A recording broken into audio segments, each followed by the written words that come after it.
ஓம் சாந்தி. April 11, 2024. காலை முரளி பாப்தாதா, மதுபன். இனிமையான குழந்தைகளே, இந்த நாடகம் ஏற்கனவே நிச்சயிக்கப்பட்டதாகும். இந்த நாடகத்திலிருந்து எந்த ஒரு ஆத்மாவையும் விடுவிக்க முடியாது. அனாதியான முக்தியை எவராலும் பெற முடியாது. கேள்வி: அதி மேலான தூய்மையாக்குபவரான தந்தை எவ்வாறு கள்ளம் கபடமற்ற பிரபு ஆவார்? பதில்: குழந்தைகளாகிய நீங்கள் அவருக்கு ஒரு கைப்பிடி அரிசியை கொடுத்து அதற்கு பதிலாக ஒரு மாளிகையை பெறுகின்றீர்கள். இதனாலேயே தந்தை கள்ளம் கபடமற்ற பிரபு என்று அழைக்கப்படுகின்றார். நீங்கள் கூறுகிறீர்கள், ஷிவ் பாபா எனது குழந்தை.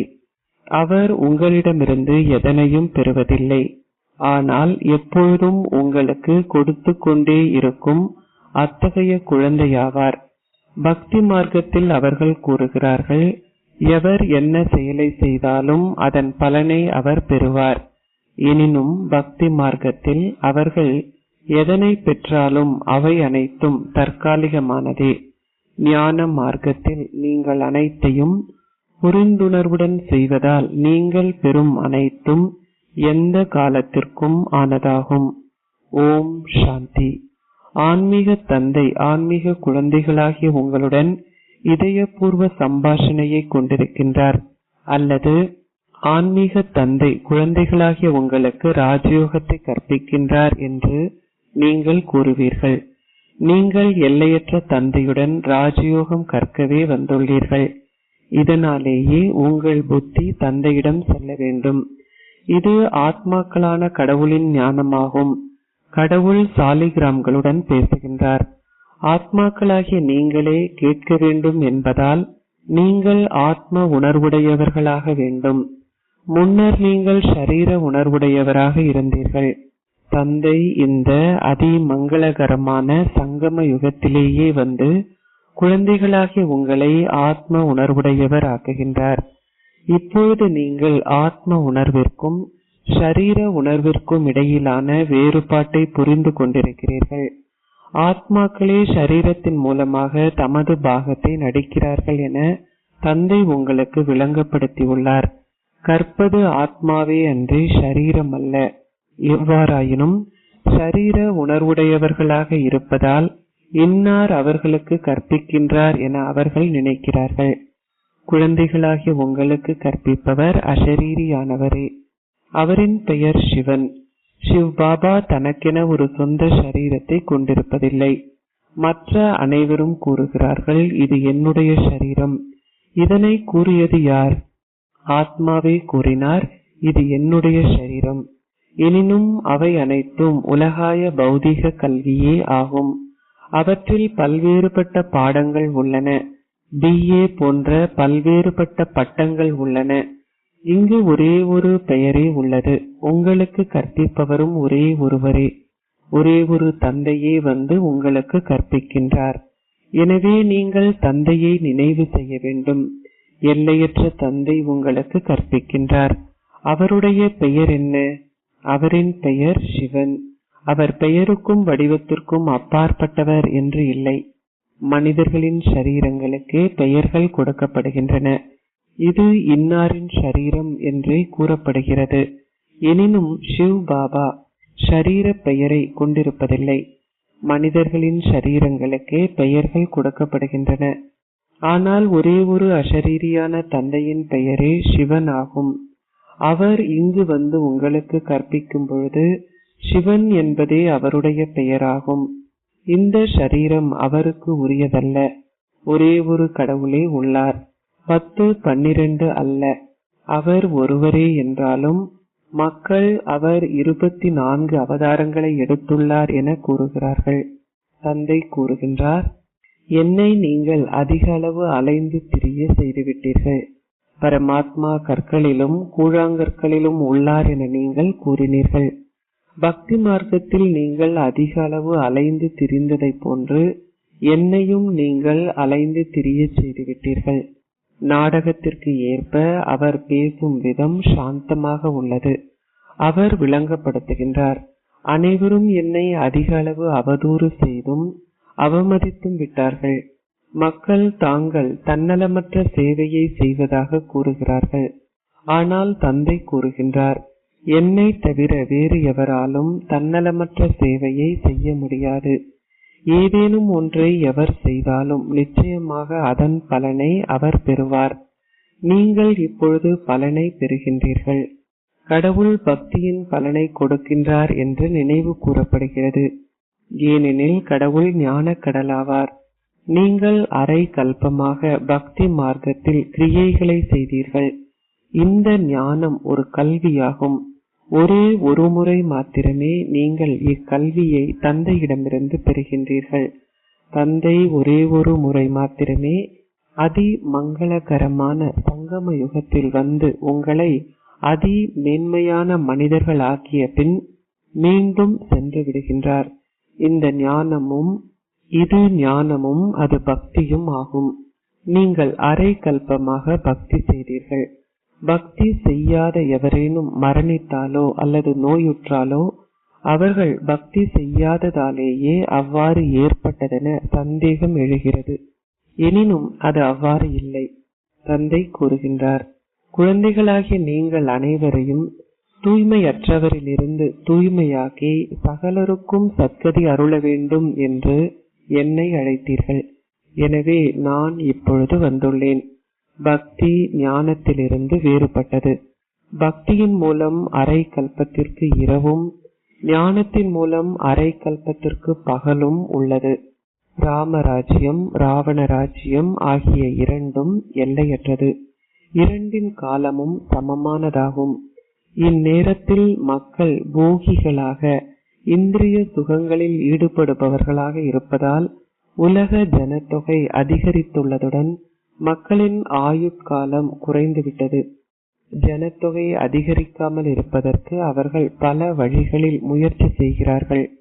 அத்தகைய மிகப்பெரிய உலகை சிறிதாக்குவது தந்தையின் கடமையே என்பது குழந்தைகளாகிய உங்களுக்கு தெரியும்.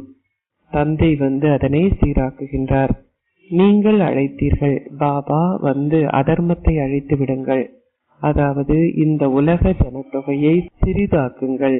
அதனை தந்தை எந்த அளவிற்கு சிறிதாக்குகின்றார் என்பது உலகினருக்கு தெரியாது. வெகு சில மக்களே எஞ்சி இருப்பார்கள். மற்ற ஆத்மாக்கள் அனைவரும் தங்களுடைய வீட்டிற்கு மீண்டும் திரும்பி சென்று பின்னர் வரிசை கிரமமாக இங்கு கீழே இறங்கி வந்து தங்கள் பாகங்களை நடிப்பார்கள். நாடகத்தில் அவர்களுடைய பாகம் தாமதமாக இருந்தால் அவர்களும் தாமதமாகவே வீட்டிலிருந்து இங்கு வருவார்கள். ஒரு நாடகத்தில் நடிக்க இருப்பவர்கள் தங்கள் வியாபாரம் போன்றவற்றில் ஈடுபட்டு பின்னர் தாமதமாகவே வந்து தங்கள் பாகங்களை தமக்குரிய நேரத்தில் நடிக்கிறார்கள். இது போன்றதே உங்களுடையதும் ஆகும். தாமதமாக நடிக்க வேண்டியவர்கள் தாமதமாகவே வருவார்கள். நாடகத்தின் ஆரம்பத்தில் நடிக்க வேண்டிய நடிகர்கள் சத்யுகத்தின் ஆரம்பத்தில் இங்கு வருகிறார்கள். நீங்கள் பார்ப்பீர்களாயின் தாமதமாக வரவேண்டியவர்கள் தொடர்ந்தும் வந்து கொண்டிருப்பதை பார்க்கலாம். இறுதி வரைக்கும் கிளைகளும் கோப்புகளும் தொடர்ந்தும் வருகின்றன. இந்நேரத்தில் உங்களுக்கு ஞான விஷயங்கள் விளங்கப்படுத்தப்பட்டுள்ளன. காலையில் நீங்கள் நினைவில் அமர்ந்திருப்பீர்கள், அதாவது அபியாசம் செய்வீர்கள். ஆத்மா தனது தந்தையை நினைவு செய்ய வேண்டும். யோகம் என்ற வார்த்தையை மறந்துவிடுங்கள்.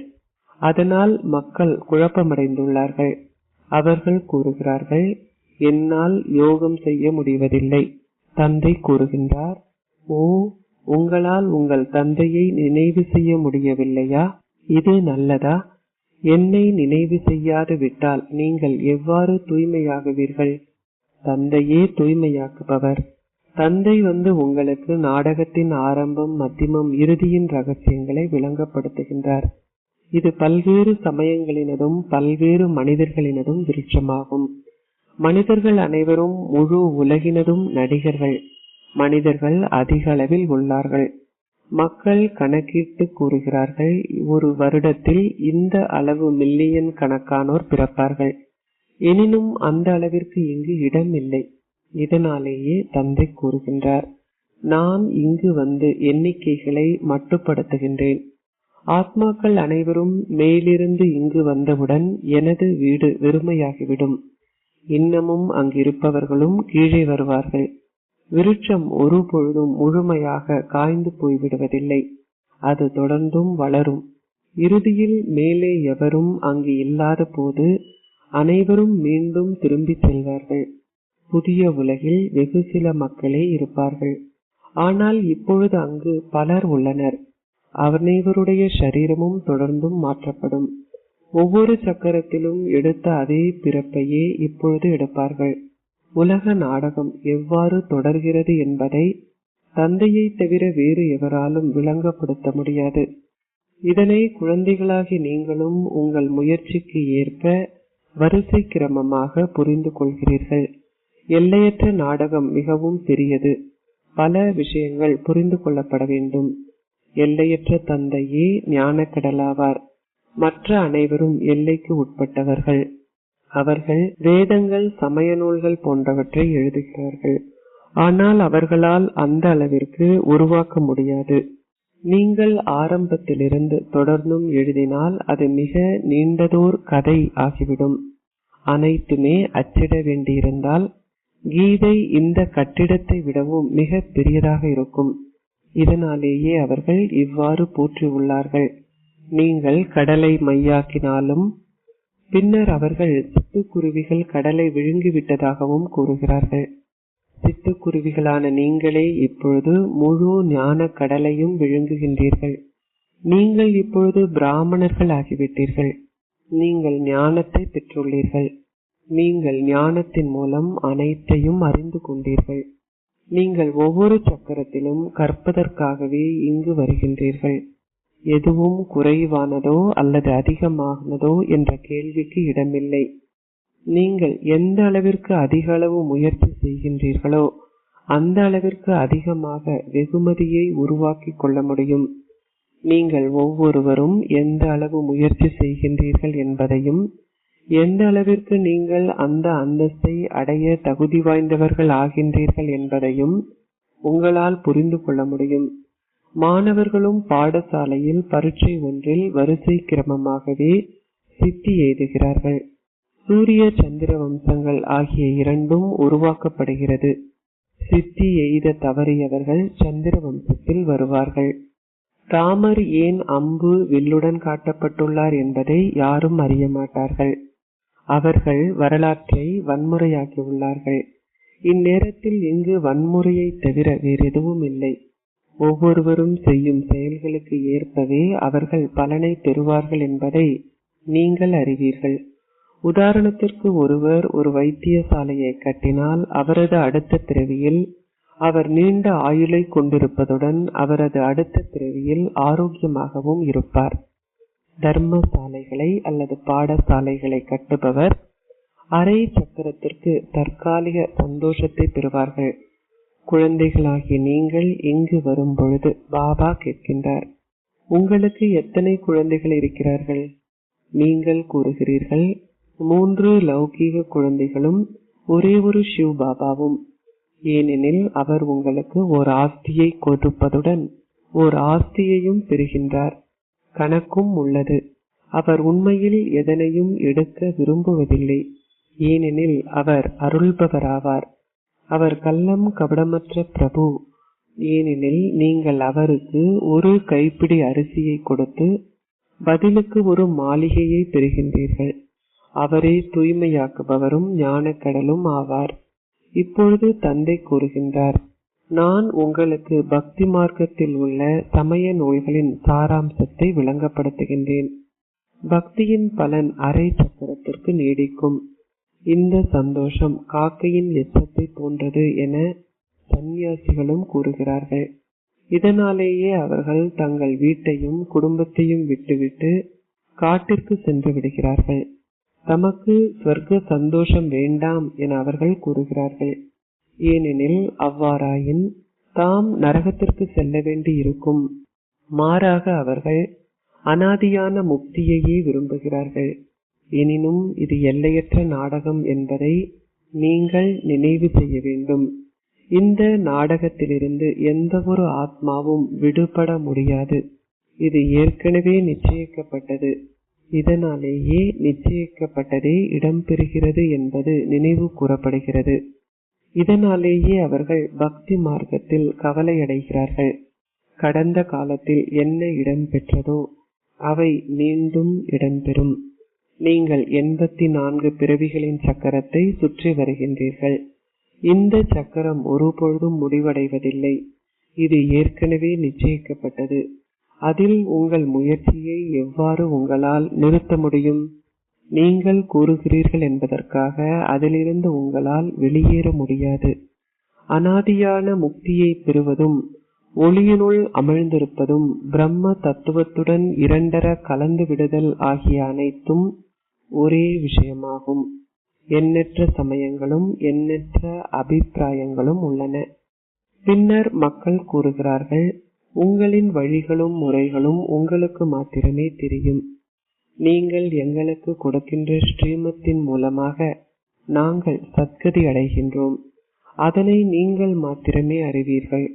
நீங்கள் வரும்பொழுது நாங்கள் இந்த விஷயங்களை கற்று தூய்மையும் ஆகின்றோம். நாங்கள் கற்பதனால் சத்கதி அடைய முடியும். நீங்கள் சத்கதி அடைந்த பின்னர் எவருமே என்னை கூவி அழைக்க மாட்டார்கள். இந்நேரத்தில் அனைவர் மீதும் மலை போன்ற துன்பங்கள் குவிகின்றன. காரணமின்றி ரத்தம் சிந்துவதை அவர்கள் காட்டியுள்ளார்கள். அத்துடன் கோவர்தன மலையையும் அதனை ஒரு விரலால் உயர்த்துவதையும் அவர்கள் காட்டியுள்ளார்கள். இதன் அர்த்தம் உங்களுக்கு தெரியும். வெகு சில குழந்தைகளாகி நீங்களே இந்த துன்ப மலையை அகற்றுகின்றீர்கள். நீங்கள் துன்பத்தை தாங்குகின்றீர்கள். நீங்களே அனைவரது மனதையும் ஒழுக்கமடைய செய்யும் மந்திரத்தை கொடுக்க வேண்டும். துளசிதாஸ் சந்தனத்தை தேய்த்து திலகம் கொடுத்தார் என்று அவர்கள் கூறுகிறார்கள். குழந்தைகளாகி நீங்கள் உங்கள் சொந்த முயற்சியின் மூலம் உங்கள் ராஜ்ய திலகத்தை பெறுகின்றீர்கள். நீங்கள் ஓர் ராஜ்யத்திற்காக கற்கின்றீர்கள். தந்தை ஒருவரே உங்களுக்கு ராஜயோகத்தை கற்பிக்கின்றார். அதன் மூலம் நீங்கள் ஓர் ராஜ்யத்தை பெறுகின்றீர்கள். நீங்கள் இப்பொழுது வீட்டில் அமர்ந்திருக்கின்றீர்கள். இது ஒரு சபை அல்ல. அரசர்களும் சக்கரவர்த்திகளும் சந்திக்கும் இடமே அரச சபையாகும். இது ஒரு பாடசாலை. பிராமண ஆசிரியர்கள் எவரும் இங்கு விகாரமானவர்களை அழைத்து வரக்கூடாது என விளங்கப்படுத்தப்பட்டுள்ளது. தூய்மையற்றவர்கள் சூழலை மாசடைய செய்து விடுவார்கள். இதனாலேயே அவர்கள் இங்கு வர அனுமதிக்கப்படுவதில்லை. அவர்கள் தூய்மை ஆகியதும் அனுமதிக்கப்படுவார்கள். இப்பொழுது சிலரை இங்கு வர அனுமதிக்க வேண்டியுள்ளது. நீங்கள் இங்கிருந்து சென்று தூய்மையற்றவர்கள் ஆகினால் உங்களால் எதையுமே கிரகிக்க முடியாது. இது உங்களையே சபிப்பதாகும். விகாரங்கள் ராவணனின் வழிகாட்டலாகும். நீங்கள் ராமரின் வழிகாட்டல்களை பின்பற்றுவதை நிறுத்தி ராவணனின் அசுரத்தனமான வழிகாட்டல்களை பின்பற்றி விகாரமாகவும் கல்லை போன்றும் ஆகின்றீர்கள். அவ்வாறான பல பயங்கரமான கதைகள் கருட புராணத்தில் எழுதப்பட்டுள்ளது. தந்தை கூறுகின்றார், மனிதர்கள் மனிதர்களாக மாத்திரமே ஆகின்றார்கள். அவர்கள் மிருகங்கள் போன்றவர்களாக ஆக மாட்டார்கள். ஒரு கல்வியில் குருட்டு நம்பிக்கை என்று எதுவும் இல்லை. இது உங்கள் கல்வி. மாணவர்கள் கற்று சித்தியடைந்து பணம் சம்பாதிக்கிறார்கள். அச்சா, இனிமையிலும் இனிமையான அன்பிற்குரிய எப்பொழுதோ காணாமல் சென்று இப்பொழுது கண்டெடுக்கப்பட்டிருக்கும் குழந்தைகளுக்கு உங்கள் தந்தை தாயாக இருக்கும் பாப் தாதாவின் அன்பும் நினைவுகளும் காலை வந்தனங்களும். ஆன்மீக தந்தை ஆன்மீக குழந்தைகளுக்கு நமஸ்தே கூறுகின்றார். ஆன்மீக குழந்தைகள் ஆன்மீக தந்தைக்கு நமஸ்தே கூறுகின்றோம். தாரணைக்குரிய சாரம் 1. மனதை ஒழுக்கமடைய செய்யும் மந்திரத்தை அனைவருக்கும் கொடுங்கள். கல்வியில் முயற்சி செய்வதன் மூலம் ராஜ்ய திலகத்தை பெற்றுக் கொள்ளுங்கள். இந்த துன்ப மலையை அகற்றுவதற்கு உங்கள் விரலையும் கொடுங்கள். 2. சங்கம யுகத்தில் அதி மேன்மையான மனிதர்கள் ஆகுவதற்கு முயற்சி செய்யுங்கள். தந்தையை நினைவு செய்வதற்கான அபியாசத்தை செய்யுங்கள். யோகத்தை பற்றி பேசுவதன் மூலம் குழப்பமடையாதீர்கள். ஆசீர்வாதம்.